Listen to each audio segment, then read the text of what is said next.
konkolaataan baradhiin gaddaa miliyoona tokko tuqaashanii gurguramu yeroo kana miliyoona tuqaashanii gurguramu. Tajaajiloota garaagaraa mootummaarraan fayyadamnu parsantii 35. Hojii horsiisaa soo fudhatte akkasuma namoonni biyya keessa hin jirre biyya barbaadan teettanii biyya keessatti akkaawuntii banattanii qarshii ji'aan argattan yookaan immoo qarshii hojjettanii argattan akkamitti gara biyya argachuu dandeettan akkaawuntii mataa keessan irra akkamitti kaa'achuu dandeettan kan jedhuu fi qarshii baankii kaa'uudha moo hojiirra oolchuu yookaan hojiirratti hirmaachuutu irra bu'aa qaba. Biyya ormaatiin hojiilee biyya keessatti hojjechuu dandeenyu maalidha? Hojjechuufillee hojii salphaa kanneen jedhaman bu'aan immoo bu'aa gaarii kan irraa argachuu dandeenyu hojiilee akkamitti kan jiru guyyaarraa jalqabarraa kaafnee amma xumuraatti waliin ilaalla. YouTube chaanaalii kana haaraa namoonni taatan subscribe gochuudhaan maatii kenna dabala maatii kenna kan taatan immoo hamma ani odeeffannoo kana isin biraan ga'uun isin ammoo laayik godhaatii faana bu'aa isin jechuu barbaada. Odeeffannoon kun nama ni fayyada jettanii yaadda yoo jiraate sheer godhaatii biraan ga'aa isin jechuu barbaada. Ani Ibraahim jedhama. Egaa akkuma jalqabarratti isin kaasuuf jaaletti biyya barbaanne ta'in yookaan biyya ormaa jiraanne akkaawuntii mataa keenyaa baanannee akkamitti qarshii irra kaa'achuu dandeenya kan jedhuu fi qarshii baankii kaa'uudhaan hojii irratti hirmaachuutu gaariidha. Qarshiin baankii kennu faayidaan isaa maali? Fakkeenyaaf namni tokko waggaa 2, 3, 4 qarshii baankii kaatee qarshii yeroo fudhatu qarshiidhuma nu kenne santu isuma fudhanna moo wanti irratti nu dabalamu jira dhala fakkeenyaaf namoonni tajaajila baankii dhala namoonni fayyadamtaniif jechaadha. Kanaaf immoo biyya barbaanne ta'in yookaan biyya ormaa jiraanne biyya keessatti akkamitti hojjechuu dandeenya maal hojjechuu dandeenya hojiiwwan bu'aa qaban maalidha gara biyyaa yoo dhufne immoo maal hojjechuu dandeenya gaafii jedhuuf guyyaadha waan ifa isinii ta'u isin biraan ga'aa jechuu barbaada. Kanaaf akkuma jalqabatti isinii kaasitti qarshii biyya ormaatti hojjennee argannu baankii yoo kaanne gaafa gallu qarshiidhuma sana fudhanna faayidaan inni qabu tokko hin jiru garuu qarshiin keenya akka nu jalaa hin qisaasuuf ni taasisa. Kanarra immoo qarshii keessan qarshii hojjettanii argattan biyya keessatti hojiilee hojii qonnaa yookaan hojii oomishaa hojii horsiisaa mana bittanii kaa'uu lafa bittanii kaa'uu hojii akkasii irratti yoo hirmaattan bu'aa gaarii irraa argachuu dandeettu. Kunniin ammoo akkamitti hojjechuu dandeenya kan jiru tokko isaa isin biraan ga'a.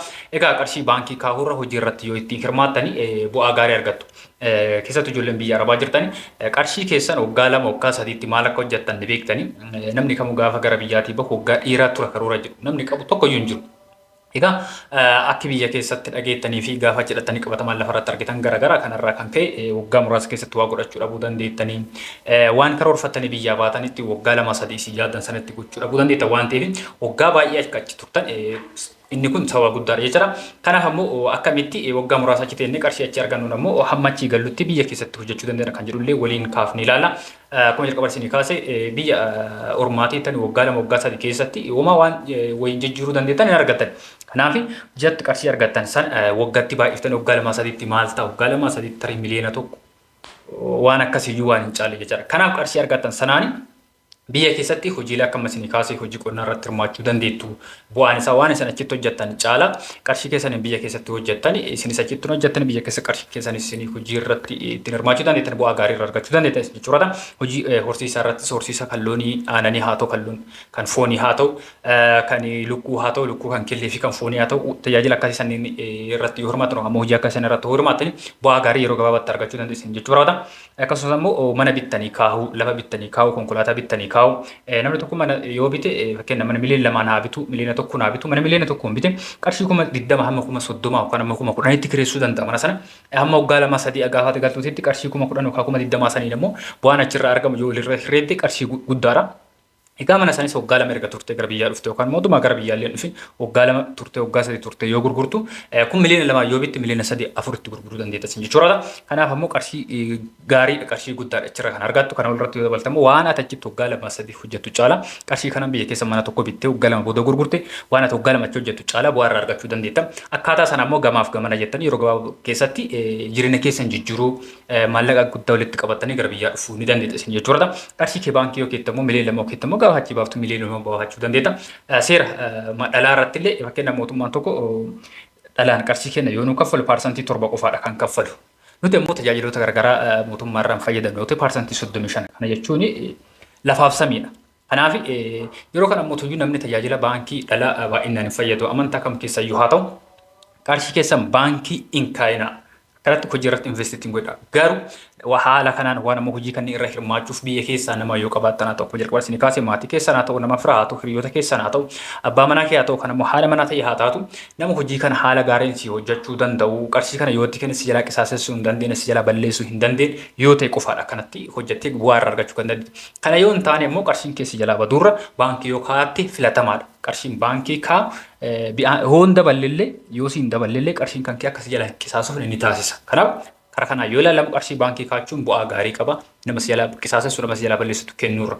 Kana yoo hin taane nama yoo qabaatte ammoo biyya keessatti hojii qonnaa fakkeenyaaf yoo fudhatte namni hojii barbaade keessa illee jiraatu hojii barbaade hojjetaa hojii qonnaa si hojjechuu ni danda'a. Naannoowwan baay'ee keessatti Oromiyaa keessatti hojiin qonnaa baay'ee tokko bu'aa gaarii qaba. Hojii nama dadhabsiisu illee miti.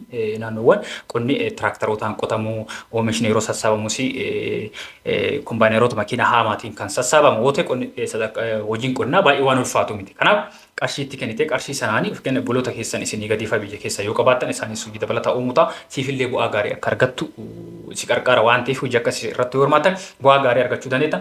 Hojii horsiisaa soo fudhatte akkasuma namni hojii barbaade keessa illee jiraatu even hojii mootummaa keessaa jiraatu hojii dabalataa ofii kan biraa kan hojjetu haa qabaatu. Isa hojjetaa isaan cinatti ammoo maallaquma kan keetiin nama horsiisa sana irratti hirmaatu namatti sii qacaree ganamarraa galgalaatti nama sii to'atu nyaata kan kennu kan bishaan kennuuf itti sii qacaree qarshii kan keetiin si hojjisuu ni danda'a jechuu barbaada. Nama akkasii isin qarqaaru akkasii isin hojjetu waliin taatanii nama akkasii waliin hojjechuu dandeettan biyya keessa yoo qabaattan qarshii keessan baankii kaa'uura hojii akkasii irratti yoo hirmaattan bu'aa gaarii irraa argachuu dandeettan isin jechuu barbaada. Kana nama sii godhu yoo hin qabne ammoo ammallee deebisanitti qarshii keessan baankiidhuma kaa'adha. Taansuudhaan ammoo akkuma duratti isin kaasa konkolaataa akkuma mana binnee kennu san konkolaataas binne yoo kenne hamma gaafa gurguruu barbaannutti hamma gaafa gallee gurguruu yookaan ammoo waggaa lama asitti turree gurguruu barbaannutti tajaajila kiraatiif oolchuu dandeenya. Qarshiin achirraa argamu ammoo qarshii guddaadha. Waggaatti walitti baay'iftu qarshii bareeda sii ta'uu danda'a. Makki konkolaataa kanas deebitee gurguruu gaafa barbaaddu waggaa lama yookaan waggaa tokko turtee gurguruu yoo barbaadde haaraa yoo bitte waggaa tokko turtee yoo gurgurtu gatii jalqaba ittiin bitte sana olitti gurgurata. Kenna konkolaataan bardhiin gaddaa miliyoona tokko tuqaa shanii gurguramu yeroo kana miliyoona lama miliyoona tuqaa shanii gurguramu. Riguu dandeetta bu'aan isaa gama akka ta'e qarshii kiraarraa argattu walirratti dabaltu qarshii maallaqa guddaa argachuu dandeenya waan atichi hojjettu caala asitti argachuu dandeessin jechuu barbaada. Lammaffaa immoo faayidaan isaa gaafa gara biyyaallee dhuftan utuma gara biyyaan dhufne tajaajiloota akkasii yookaan immoo hojii akkasii keessatti hirmaattan yoo jirtan gaafa gara biyyaa dhuftellee haaluma salphaan hojii keessa seentaa yeroo hankee lafa duwwaatti hin fittu maallaqa lafa duwwaatti hin fittu kana yoo hin taane ala gara biyyaa ganaa dhuftee akkuma gaafa gara biyya biraa deemnu wanti asitti dhagahaa turre wanti asitti nutti himan gaafa jedhan arginu garagara. Biyyattis jireenyi gaafa waggaa lama dura waggaa isa dura akka ta'e dhiifteen tokkoo miti ganaa gara biyyaa dhuftee haala hojii ganaa bartaa maal hojjechuun akka bu'aa gaarii qabu ganaa bartaa qarshii hammamiin hojii kan hojjechuu akka dandeettus ganaa adda baafatta hamma kana gootutti qarshii waggaa lama sadii achitti hojjettee dhufte biyya keessatti gaafa ta'etti ammoo ji'a lama ji'a sadiitti qarshiin kun sarkaa dhumachuu danda'a. Ifiyyoo sarkaallee dhumachuu baatee sarkaan qisaasaa gaafa waan hunda adda baafattee haala hojii adda baafattee qarshii gama akkasii gaafa adda baafattee hojii seenuu jettu qarshiin kan kee hojii sii jalqabuu hin danda'u. Kanaaf waliin geettu gadi geettu ammas deebitee achi deebi'uudhaa fi waan akkasiitiif carraa akkasii mudachuu danda'a waan ta'eef kan oduma gara biyyaan dhufne hojii keessa seenaa lammaffaa immoo hojii keessa loon seene oduu gara biyyaan dhufne maal akka hojjechuu barbaadan qarshii hagam akka harkaa qabdan qarshii harkaa qabdan kanaan ammoo maal hojjechuu akka danda'an oduma gara biyyaan dhufne adda baafadha. Lammaffaa immoo yeroo baay'ee namni keenya gara biyya biraa yoo deemu waggaa gasii taa'ee waggaa lama taa'ee sadii taa'ee manuma wayii lafa bitee ijaaradha yookaan mana ijaarame wayii bitadhe gara biyyaa dhufaa jedha waan achi booda immoo baay'ee yaadu. Kanaaf lammaffaa immoo mana miliyoona tokko miliyoona sadii ga'u qabatee keessa immoo qooqa bulaa keessatti immoo rakkata. Wantoota akkasiin gochuu duubaattani gaariidha. Qarshii miliyoona sadii san mana bittee keessa kan maanteetu san oduu hojii irratti olsee hojii irratti investitu gootee daldala wayii keessa seentee waggaa lama waggaa sadii booda waan hojii sanarraa argattuun mana bitachuu dandeetta waan biraas gochuu dandeessin jechuu barbaada. Kanaaf waan kanallee hojii keessa yookaan immoo karoora keessa hojjetanii gaariidha jechuu barbaada. Akkaataa kanaan hojii keessa yoo seentan bu'aa gaarii irraa argachuu dandeettan. Hojiilee kanneen ammoo hojii qonnaa, hojii horsiisaa kan lukkuu haa ta'u kan horii aananii haa ta'u horii foonii mana bituudhaaf, lafa bituudhaaf, konkolaataa bituudhaaf waan akkasii hojjechuu fi qarshii hammam akkasiin gaafa diiteelii isaa ammoo akkamitti hojjechuu akka dandeettanii naannoo akkamitti hojjechuu akka dandeettan konkolaataa bituu barbaadan konkolaataa akkamiin bituu akka qabdanii mana bittoota mana akkamiin bituu akka qabdan kan jedhu diiteelii isaa viidiyoo biraatiin walitti deebinee waliin ilaalla. Dabalataan ammoo hojiileen biyya keessa otoo hin jirre biyya biraa jiraatanii biyya keessatti hojjechuudhaaf isin gargaaran kan namni isin hojjechuu danda'u hojiilee bu'aan isaa yeroo dheeraa booda irraa argamu. Fakkeenyaaf hojii qonnaa fudhatte ji'a lama ji'a sadii afur shan amma ji'a jaha oomisha ture ga'utu jira. Kanaaf yeroo dheeraa booda bu'aan isaa walitti sassaabamu. Hojii guyyaa guyyaan bu'aan isaa jala argamu yoo ta'e immoo tarii namni illee hojjechuuf hin dadhabsiisa hojii biraa dabalataan biratti hojjechuu hin danda'u akka qarqaarsaatti illee si hojjechuu dhabuu danda'a. Kanaaf hojii horsiisaa yoo fudhatte horii tokko horii foonii fakkeenya horsiifte bittee achi booda immoo gaafa gurguramee bu'aan isaa jala sassaabamu ji'a dheeraa booda waggaas turuu dandeetta. Hojii bittaa manaaf bittaa lafaas fudhachuu dandeetta. Aluma takka namni mana sii bitu tokko yeroo takka guyyaa tokko mana sii barbaade mana sii bita achi booda immoo mana san kan kireeffamoota kiraa isaa ji'aan jalaa fuudhaa sii kaahuu danda'a. Deebisee illee gaafa gurguramu hamma gaafa ati barbaadde turuu danda'a. Waggaa 2 waggaa 3 waggaa 1 turuu danda'a. Hamma barbaadde tursiisuu dandeetta.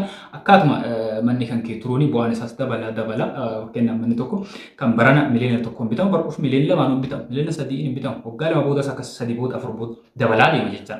Bu'aan itti argatta immoo olaanaadha. Namni illee si hojjechuuf baay'ee wanta nama rakkisuu miti. Hojii ofii hojjetu hojii dabalataa ofii hojjetu biratti isi qarqaaruu danda'a. Hojii horsiisaa sootaa akkasuma hojii qonnaa sootaa kana qofaa miti. Hojiilee kanaaf kan kana fakkaatan kanneen biraa fakkeenyaaf manneen riil isteetii fayyuu fudhattanii isin hojjechuu danda'a akkaataa sanaan bakka jirtu ammoo teettee kaffaluu dandeettu. Fakkeenyaaf mana riil isteetii fudhattee parsantii 20 ta'u 10 ta'u 30 ta'u kaffaltii jalqabaa erga kaffaltee booda achi booda immoo ji'aan kaffaltii kaffalamu ati gaafa mindaa kan fudhattu achi teettees kaffaluu dandeetta. Nama asii hojjetu kana biyya keessatti hojii kana si qarqaaru waan baay'ee rakkisu waan itti ulfaatu miti hojii akkasii kan namni illee si qarqaaruu dandeessin jechuudha. Hojiilee kana nama isinii kaaseef kanneen biraa bakka barbaadan teettanii hojjechuu ni dandeettan maallaqa harka qabdan. Kana jechuun fakkeenya mana tokko bituu barbaadde miliyoona 2 yookaan miliyoona 1 si gaafachuu danda'a. Namni qarshii kanaa gadis qabu hoo akkamitti hojjechuu danda'a gaafii jiru uumamuu danda'a. Kanaaf namni fakkeenya mana bituu danda'u mana bitee kaa'uu danda'a. Namni immoo mana bituu hin dandeenye lafa bitee maallaqa argatuun ijaarsa isaa itti fufsiisuu danda'a. Akkaataa sanaan immoo yeroo muraasa booda abbaa manaa ta'uu danda'a illee. Kanaaf mana miliyoona 1 ijaarte waggaa tokko keessa ijaarsa xumuruu dandeetta. Qarshii 200, 300, 400 miliyoona 1 walakka lafeen itti gurguramu jira. Ifin lafa qotee bulaas haa ta'u lafa kaartaa pilaanii qabu osoo hin dandeenye jecha. Walumaa galatti qarshii keessan waan ta'e irratti investi godha qabattee taa'urra. Qarshii 200 harka qabattee taa'urra waggaa tokko booda yookaan immoo ji'a muraasa booda lafa bittee achi booda mana irratti ijaaruu dandeettu waggaa 2-3 achi turtan keessatti abbaa manaa ta'uu dandeetta. Gaafa gara biyyaa dhuftu immoo mana sana gurgurtee hojjette qarshii olaanaatti gurgurachuu dandeetta. Kanaaf ani qarshii mana bituu harka irraa hin qabu. Qarshii mana bituu yoo harka irraa hin qabne hojii oomishaa hojii horsiisaa irratti hirmaachuu dandeetta. Kanaan amma isin kaas akka fakkeenyaatti malee hojiilee kana fakkaatan kanneen bira bu'aan isaa immoo yeroo dheeraatti jala kan fudhatamu hojii akkasii irratti hirmaadhaa isin jechuu barbaada. Hojiileen amma isin kaase kan immoo akkuma jalqaba isin kaasetti yeroo itti aanu immoo diiteelii isaa gadi fageenya qarshii amma isin gaafatu hojjechuuf ammoo akkamitti hojjechuu akka dandeettan meeqaan akka jalqabuu dandeettan bu'aa immoo maal fakkaata kan jedhu jalqaba irraa kaasee xumuraatti kan isin biraan gahu ta'a. Kanaaf odeeffannoo guyyaa irraa qabadhiisuuf kan hanga amma isin biraan gahaa ture. Odeeffannoo kanaaf kan kana fakkaatan kan biraa gosa hojii biraa kan barbaadda yoo jiraate qarshii kamiin akka hojjetamu akkamitti immoo akka hojjetamu bu'aan isaa immoo maal fakkaata naannoo kamitti eegaluu qabna kan jedhu odeeffannoo kanaaf kan kana fakkaatan kan biraa gaafachuuf kan beekuu yoo barbaadan koomentii jalatti nama barreessaa sana dammoo karaa lakkoofsa bilbilaa asirra jiru kanaani karaa iimoo telegiraamii waasaap fi miseenya karaa kamuun hojii argachuu ni dandeettan isin jechuu barbaada. Odeeffannoo isaa funaane namoota hojii kana irratti hirmaatan gaafadhee ofii kiyya hubannoo qabuu fi waan beeku irratti hundaa'e odeeffannoo isaa asitti isin kan dhiyeessuudha isin jechuu barbaada. Ammas haaraa namoonni taata YouTube chaanaalii kana subscribe godha. YouTube chaanaalii kan namni ilaalaa jiru paarsantii 70 oli nama subscribe hin goone. Kanaaf namni subscribe hin goone kun subscribe hoo goote homa sirraa hin bu'u yoo isinitti tole qofaadha. Yoo isin odeeffannoo asirratti darbu si fayyada yoo ta'e si qarqaaraa yoo ta'e itti gammaddeerta yoo ta'e subscribe godha. Isin tolle yoo ta'e immoo like isin godhina waan sirreessuuf hanqinnoota jiru koomentii jalatti na barreessaa isin jechuu barbaada. Waan hordoonni galatoomaa viidiyoo biraatiin hamma walitti deebinutti bye.